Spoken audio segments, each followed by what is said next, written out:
Damien's heavily guarded mansion, and how she navigates a world of beautiful, dangerous mob wives who see her as nothing but a fat, temporary joke. The ink on their marriage license was barely dry before Charlotte found herself thrust into a world she had only ever seen in movies. There was no grand ceremony, no white dress, just the stark, echoing halls of the Cook County Clerk's office, guarded by 4 men with hidden firearms, and the cold, heavy weight of a 6-carat emerald-cut Cartier diamond resting on her plump finger. Damien's estate in Lake Forest was less of a home and more of a fortress.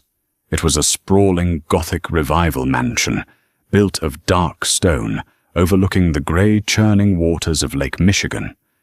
Inside, it was a museum of cold marble antique weaponry and oppressive silence. For the first 3 days, Charlotte hid in the massive state-of-the-art kitchen. It was the only place she felt safe, finding solace in the familiar rhythms of kneading dough and reducing sauces, drawing inspiration from culinary giants like Chef Grant Katz to keep her mind off the heavily armed men patrolling the gardens. But a mob boss's wife could not hide forever. On Friday evening, Damien hosted a casual gathering for the inner circle of the syndicate.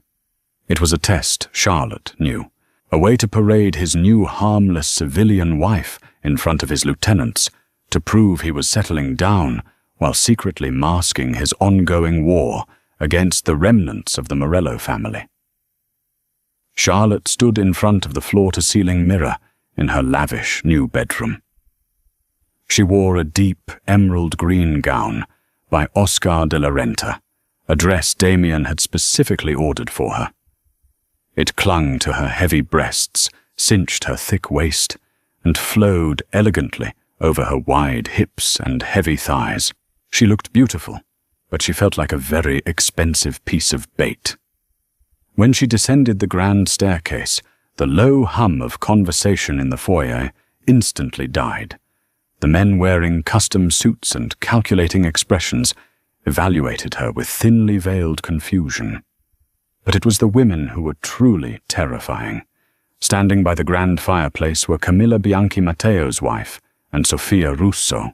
They were razor-thin, their faces pulled tight by the best surgeons in Chicago, draped in diamonds and dripping with condescension. As Damien stepped forward, wrapping a possessive heavy arm around Charlotte's thick waist to draw her into the room, Camilla smiled. It was a smile that didn't reach her cold, predatory eyes. So this is the new Mrs. Moretti. Camilla purred her gaze, raking over Charlotte's soft, full figure with overt disdain. We were all so surprised, Damien. She isn't your usual taste. Sophia let out a soft, mocking laugh. It's certainly a bold choice. Tell us, Charlotte, darling, how did you catch his eye? Did you eat the competition? A hot flush of humiliation crept up Charlotte's neck. She looked down at the marble floor, her old insecurities screaming at her to run back to the kitchen. She was just a fat, terrified sous chef. She didn't belong with these vipers. Before she could shrink away, Damien's grip on her waist tightened his fingers, pressing firmly into her plush hip. The air in the room suddenly grew frigid.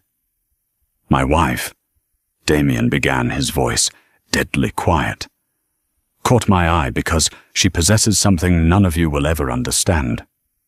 Genuine loyalty. He looked directly at Camilla, his obsidian eyes unblinking. And as for my taste, Camilla, I prefer a woman who actually feels like a woman under my hands, not a starving, fragile bird that would snap if I squeezed too hard. The silence that followed was suffocating.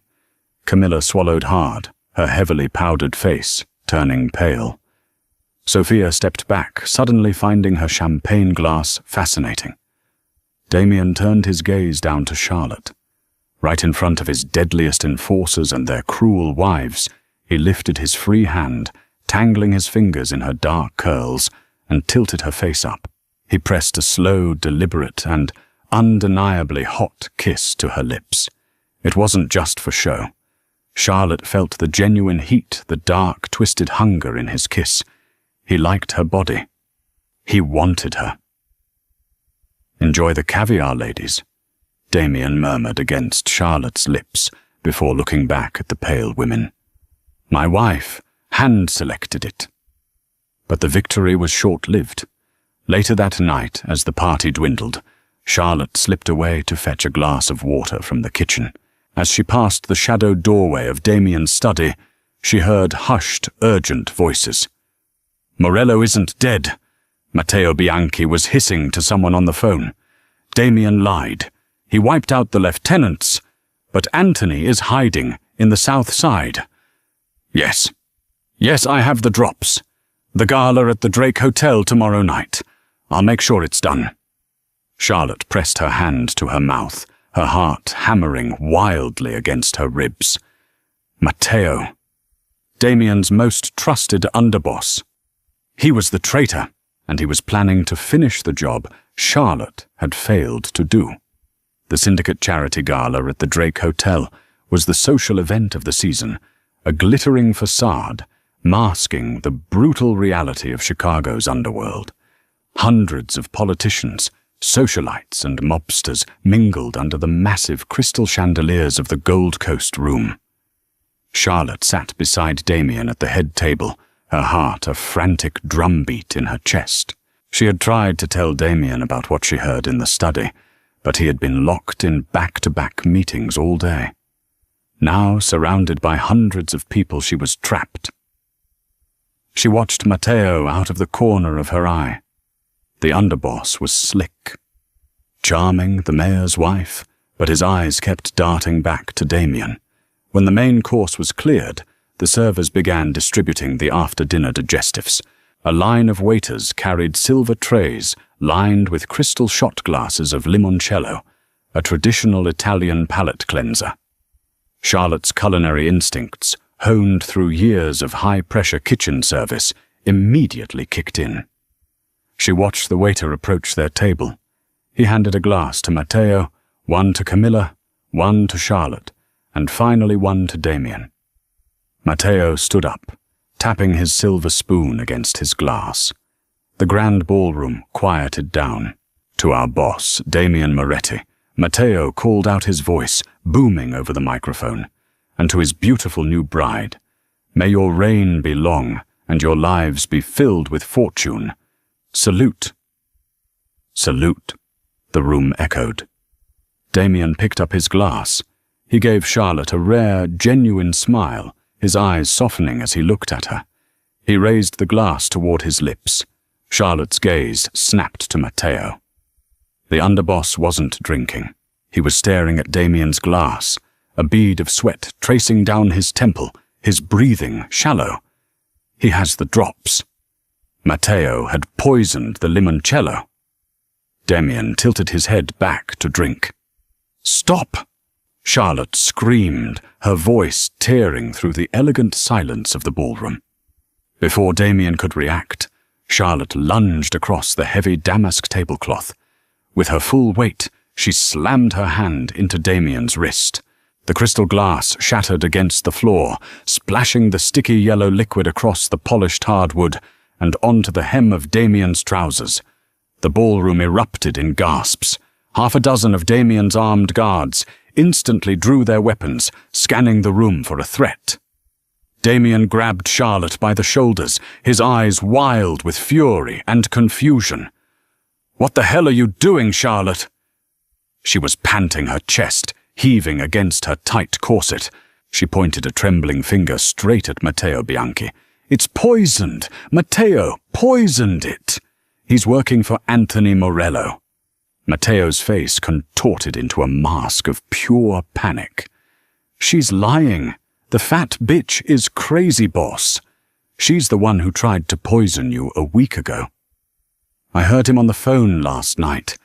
Charlotte pushed on her voice, steadying, as the adrenaline surged through her veins. "He said Morello was in the south side. He said he had the drops. She looked down at the spilled limoncello. "Smell it, Damien. Limoncello is made with lemon zest sugar and vodka. It should smell bright and sweet. That smells like bitter almonds. It's cyanide." Damien froze. He slowly looked down at the puddle at his feet. The distinct faint and deadly aroma of bitter almonds wafted up into the air. He didn't yell. He didn't scream. Damien slowly stood up from the table, brushing a drop of the spilled liquid from his sleeve. His face was a mask of absolute, terrifying calm. "Matteo," Damien said softly. The sound of his voice made the entire ballroom hold its breath. Matteo didn't wait. He shoved his chair back, pulling a snub-nosed revolver from his jacket, and aimed it right at Damien's chest. "Morello sends his regards." Bang! Matteo's sentence was cut short as a red blossom exploded on his forehead. He crumpled to the ground, dead, before he hit the carpet. Standing 10 feet away, Damien lowered his smoking, suppressed pistol. The room was trapped in a horrified, stunned silence. Damien calmly placed the gun back into his shoulder holster and turned to his guards. "Clean this up. Find Anthony Morello in the south side. Burn him to the ground." He turned back to Charlotte. She was shaking violently, clutching the edge of the table to keep herself upright. Without a word, Damien scooped her up into his arms. Despite her weight, he lifted her effortlessly, carrying her away from the chaos out of the ballroom and up into the private penthouse suite of the Drake Hotel.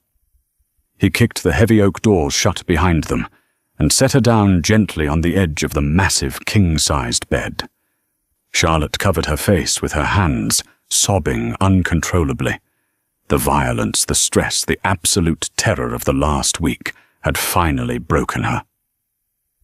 I thought he was going to kill you." She wept, her shoulders shaking. Damien knelt in front of her, just as he had done in the VIP room a week ago. But this time there was no cold calculation in his eyes, only a burning, possessive fire. He pulled her hands away from her face, gripping her thick wrists gently. "You saved my life," he whispered, his voice thick with emotion. "You a civilian, a sous chef who makes pastries. You threw yourself across a table to save a monster. You're my husband." She sniffled, looking into his dark eyes. "I couldn't let him hurt you." Damien groaned a deep, guttural sound. He stood up, pulling her up with him, and crushed his mouth against hers. This kiss wasn't a show for the vipers. It was raw, desperate, and completely consuming. He tasted like expensive scotch and danger. His large hands mapped her body, tracing the heavy curve of her hips, the soft roll of her stomach, worshipping the very flesh that the world had told her to be ashamed of. "You are mine, Charlotte," he rasped against her throat, his lips leaving a trail of fire down her skin. No more fake marriage. No more arrangements. You are my queen. And I swear to God I will burn down this entire city to keep you safe. As he pushed her gently back onto the plush mattress, the cold, ruthless Mafia boss finally surrendered to the woman who had dared to poison his wine. Charlotte wrapped her arms around his broad shoulders, pulling him down into her warmth. She had walked into the darkness to save her brother, but in the arms of the devil himself, she had found her light. Did Charlotte and Damien's deadly romance leave you breathless? If you loved this intense story of betrayal, food and mafia intrigue, hit that like button and share it with your fellow romance drama addicts. Don't forget to subscribe to our channel and ring the notification bell so you never miss another thrilling, real-life inspired tale. Drop a comment below telling us what you would have done in Charlotte's shoes. Stay tuned for more gripping stories coming your way.